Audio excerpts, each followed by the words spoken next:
حضرت امام علی علیہ السلام کی پیدائش اور ان کے آنکھیں نہ کھولنے کا واقعہ ایک نہایت اہم اور معجزاتی روایت ہے جو ان کی شخصیت کے خصوصی روحانی مقام کو اجاگر کرتی ہے۔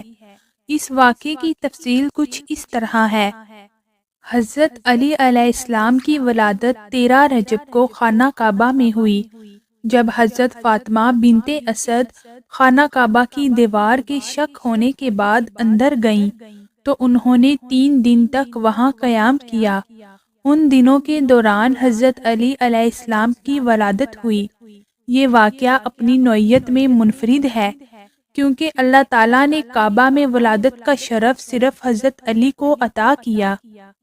تاریخی روایات کے مطابق حضرت علی علیہ السلام نے پیدائش کے فوراً بعد اپنی آنکھیں نہیں کھولیں، اور جب بھی انہیں کھولنے کی کوشش کی جاتی وہ اپنی پلکوں کو بند رکھتے۔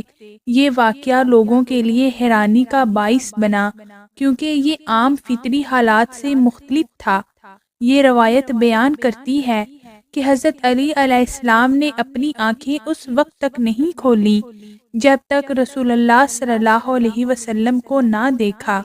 جب نبی کریم صلی اللہ علیہ وسلم حضرت فاطمہ بنت اسد اور نومولود بچے سے ملاقات کے لیے آئے اور انہیں گود میں لیا، تب حضرت علی علیہ السلام نے پہلی بار اپنی آنکھیں کھولیں، اور سب سے پہلا چہرہ جو انہوں نے دیکھا وہ رسول اللہ صلی اللہ علیہ وسلم کا مبارک چہرہ تھا۔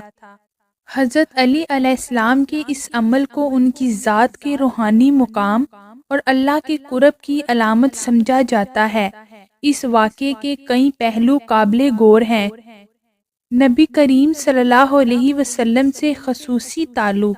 حضرت علی علیہ السلام کا پہلا شعوری رابطہ نبی کریم صلی اللہ علیہ وسلم سے ہوا، جو اس بات کی طرف اشارہ کرتا ہے کہ ان کی زندگی کا ہر پہلو رسول اللہ صلی اللہ علیہ وسلم کی محبت کی پیروی اور قربانی کے لیے وقف ہوگا۔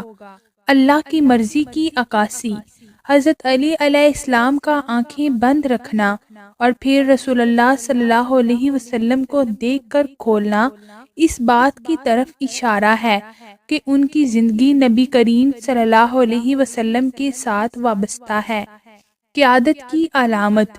یہ واقعہ حضرت علی علیہ السلام کے آنے والی زندگی میں ان کے عظیم کردار کا پیش خیمہ تھا، جہاں انہوں نے نبی کریم صلی اللہ علیہ وسلم کے سب سے وفادار ساتھی، داماد اور اسلام کے پہلے امام ہونے کا شرف حاصل کیا۔